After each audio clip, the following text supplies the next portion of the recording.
So hello guys and welcome back to the channel, and in this video we are going to continue our chapter 9 with its exercise 9.1 and going to do its question 13, 14, 15 and 16. Okay, so let's go.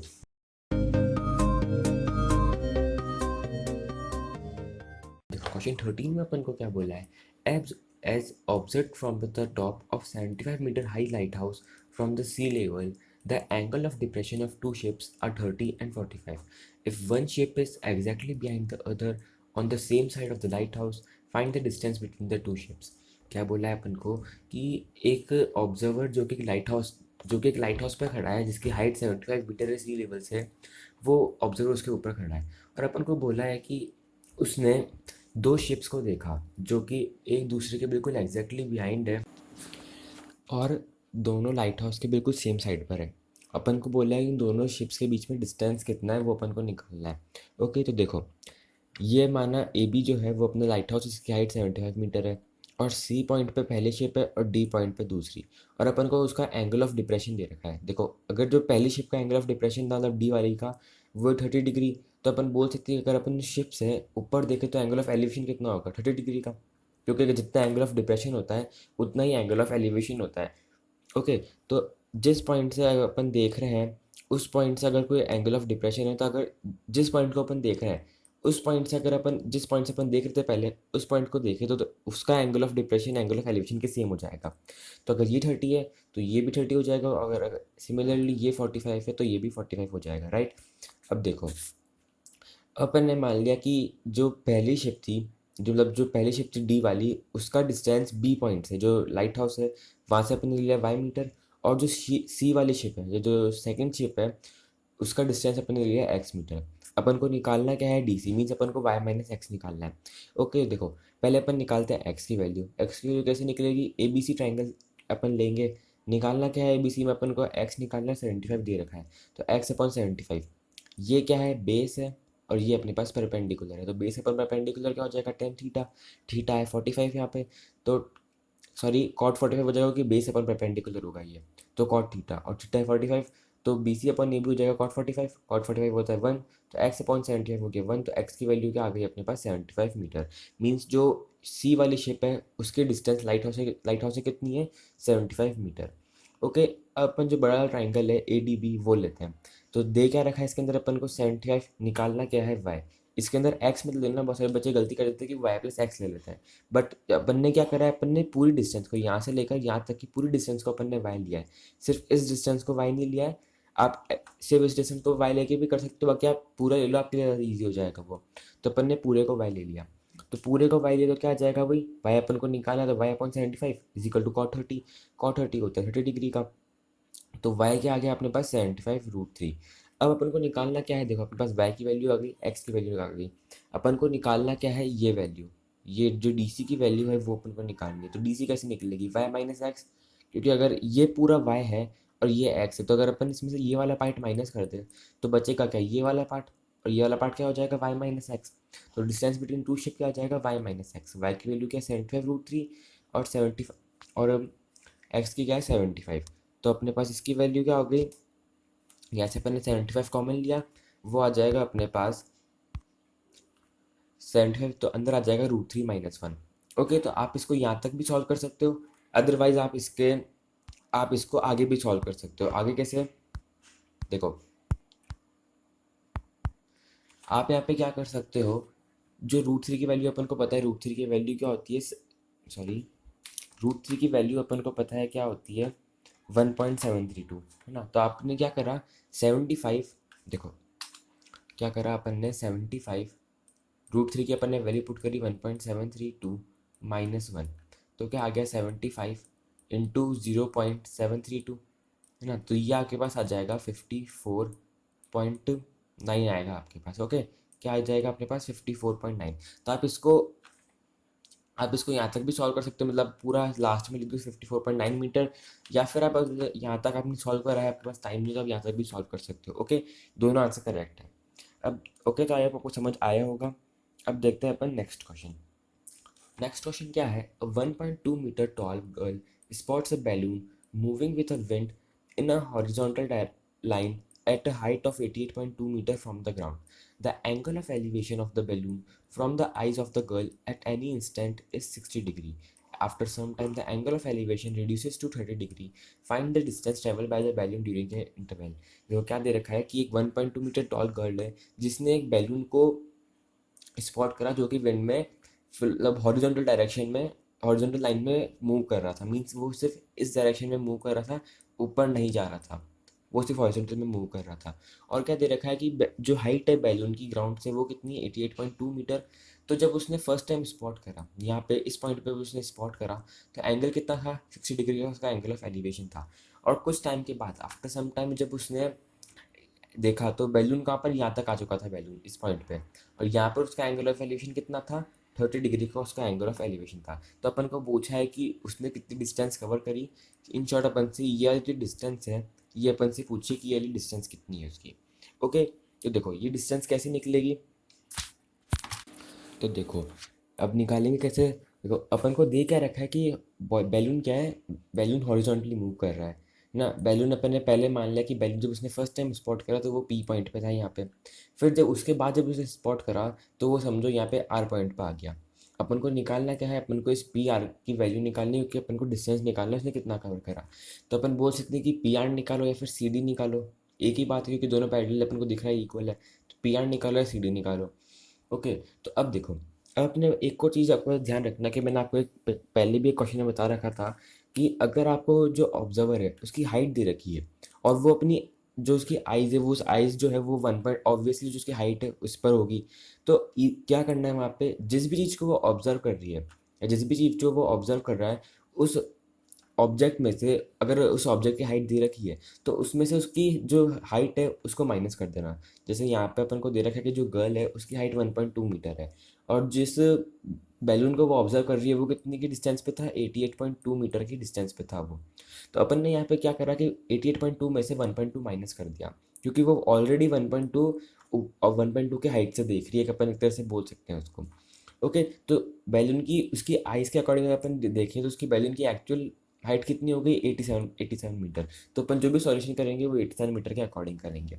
Okay, अब देखो, अब अपन को यहाँ पे दो triangles दिख रहे हैं, एक तो ये वाला ट्राइंगल और एक ये वाला ट्राइंगल, सॉरी ये वाला ट्राइंगल। अपन को दो ट्राइंगल्स दिख रहे हैं तो अपन इन दो ट्राइंगल्स के अकॉर्डिंग इसको सॉल्व करेंगे। देखो कैसे होगा ये सॉल्व। पहले अपने ट्राइंगल लिया ए सी पी, ये वाला जो ये वाला ट्राइंगल है अपने पहले ये वाला ट्राइंगल लिया ए सी पी। अब यहाँ पे अपन को दिख रहा है कि अपन ने ले लिया यहाँ पे 1060। तो 1060 क्या हो जाएगा, 87 अपॉन ए सी, है ना। 1060 क्या होता है, √3, तो √3 इजिकल टू 87 अपॉन ए सी। तो ए सी की वैल्यू क्या आ गई आपके पास, 87 अपॉन √3। अब ऐसे ही अपन ने बड़ा ट्राइंगल जो है A R P A D R अपन ने वो लिया, तो यहाँ से क्या आ जाएगा 87 अपॉन ए डी, है ना। 87 upon A D is equal to 1030, 1030 होता है 1/√3। तो ए डी की वैल्यू क्या आ गई आपके पास, 87√3। Okay, now C D. अब देखो अब अपन को निकालना क्या है, अपन को अपना जो मेन मोटिव था क्वेश्चन का वो अपन को था कि सी डी की अपन को वैल्यू निकालनी है कि जितनी डिस्टेंस ने कवर करी अपन को वो निकालना था। तो अपन को सी डी की वैल्यू निकालनी है। अब देखो सी डी की वैल्यू निकलेगी कैसे, अपने पास ए डी की वैल्यू है और ए सी की वैल्यू है। तो अपन अगर ए डी में से ए सी माइनस कर दें तो सी डी की वैल्यू आ जाएगी। तो यहाँ वही करेंगे कि C D is equal to A D minus A C. A D की वैल्यू यहाँ पुट करी ना, ए डी की वैल्यू यहाँ पुट करी और ए सी की वैल्यू यहाँ पुट करी। तो 87√3 माइनस 87/3, 87 कॉमन लिया तो क्या आ जाएगा 3 माइनस 1 अपॉन √3। तो 87 इंटू 2 अपॉन √3, और यहाँ से अपन ने इसको रेशनलाइज कर दिया।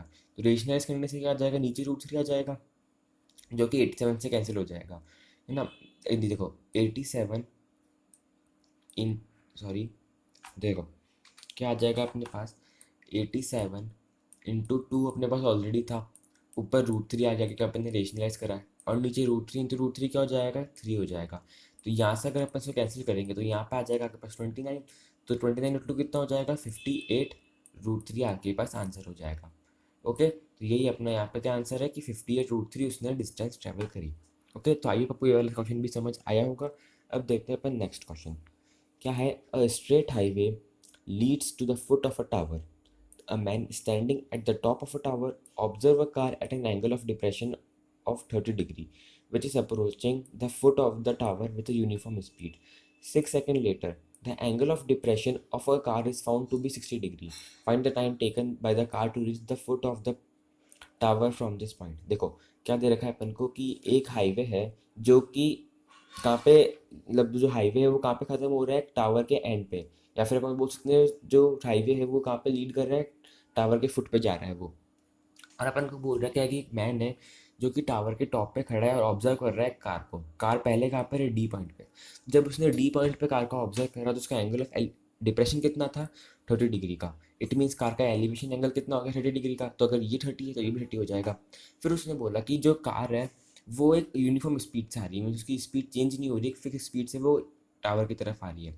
तो 6 सेकेंड्स के बाद जो एंगल ऑफ डिप्रेशन है वो कितना हो गया, 60 डिग्री उसका एंगल ऑफ डिप्रेशन हो गया। मीन्स वो जब सी पॉइंट पे आ गया 6 सेकेंड्स के बाद, तो उसका एंगल ऑफ डिप्रेशन कितना हो गया, 60 डिग्री का।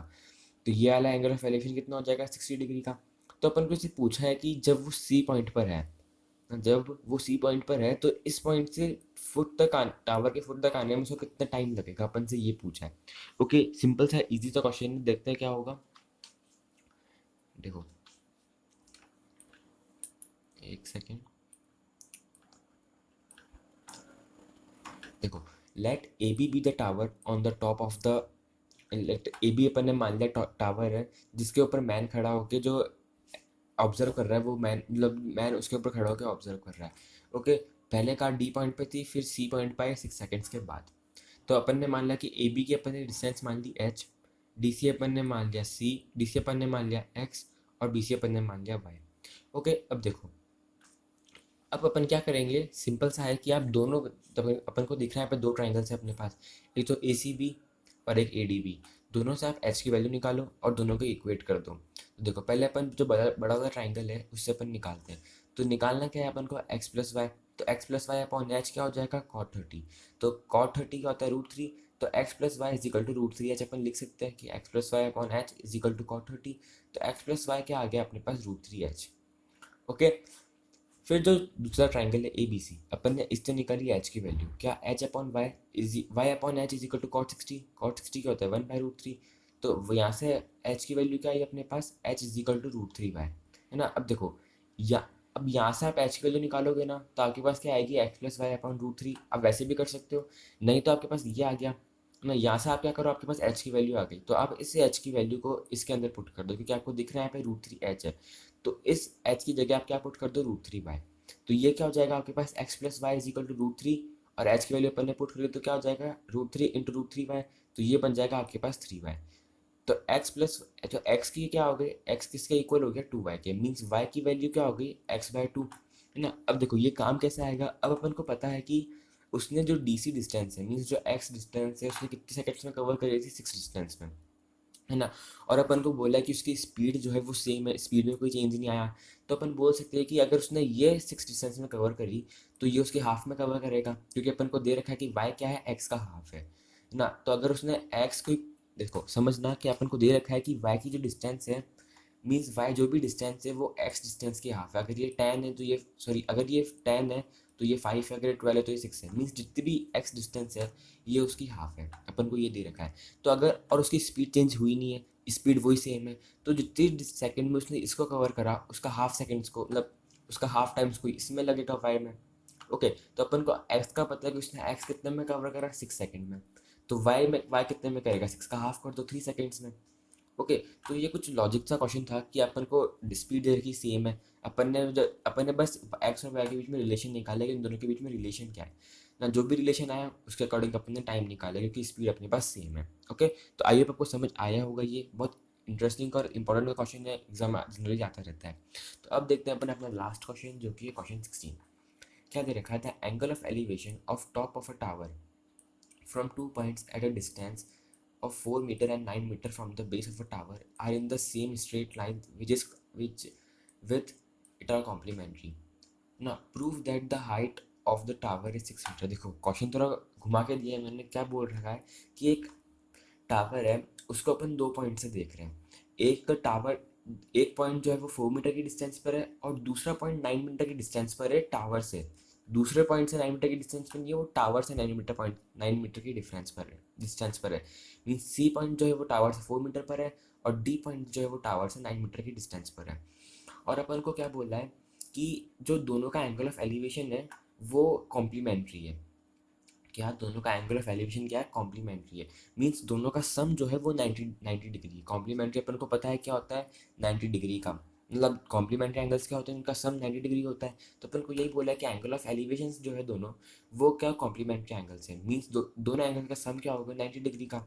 तो अगर अपन ने ये वाला ट्राइंगल अगर अपन अल्फा ले लें, तो दूसरा क्या हो जाएगा, 90 माइनस अल्फा। क्योंकि देखो अल्फा प्लस ये ट्राइंगल का अपन बीटा ले लेते हैं, इज इक्वल टू 90 आ जाएगा, है ना। तो अल्फा की वैल्यू क्या है, देखो बीटा की वैल्यू क्या आ जाएगी अपने पास, 90 माइनस अल्फा। ओके, तो देखो यहाँ पे अपन ने वही कर रखा है, अगर एक अल्फा है तो दूसरा क्या हो जाएगा, 90 माइनस अल्फा। और अपन को डिस्टेंस ऑलरेडी दे रखी है, अपन को प्रूव क्या करना है कि हाइट ऑफ टावर क्या है, 6 मीटर की हाइट है उसकी। तो देखो कैसे होगा अभी ये। अब देखो अपन को निकालना क्या है, यहाँ पे अपन को एच की वैल्यू निकालनी है। दो ट्राइंगल्स अपन को दिख रहे हैं, तो अपन क्या करेंगे, देखो सिंपल सा है कि आप या तो दोनों से एच की वैल्यू निकाल लो, ताकि आपके दोनों को इक्वेट करके आप वैल्यू निकाल सको। एच की वैल्यू निकाल लो, ताकि आप दोनों को इक्वेट करके आप अल्फा की वैल्यू निकाल लोगे। नहीं तो आप एक और तरीका है, देखो अपन क्या कर सकते हैं, यहाँ पे अपन ने करा, पहले अपन ने ट्राइंगल लिया ये वाला, कौन सा, अपन ने पहले ट्राइंगल लिया ये वाला, है ना। तो इसके अंदर क्या एच अपॉन 4 आ जाएगा, क्या आ जाएगा इसके अंदर, एच अपॉन 4। तो ये क्या है अपने पास ना, ये है परपेंडिकुलर और ये है बेस। तो परपेंडिकुलर अपॉन बेस क्या होता है, टेन थीटा, थीटा है अपने पास अल्फा, तो एच अपॉन 4 आ गया अपने पास 10 अल्फा। अब ट्राइंगल दूसरा कौन सा है, ए बी डी वाला। ए बी डी के अंदर एंगल कौन सा, 90 माइनस अल्फा। तो h upon 9 is equal to 10, 90 minus alpha.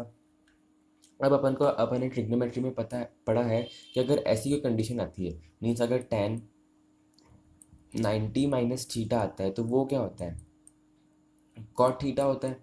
तो यहाँ पे क्या है अपने पास 10 90 माइनस अल्फा, तो ये क्या हो जाएगा, कॉट अल्फा। तो एच अपॉन 9 को अपन क्या लिख सकते हैं, कॉट अल्फा।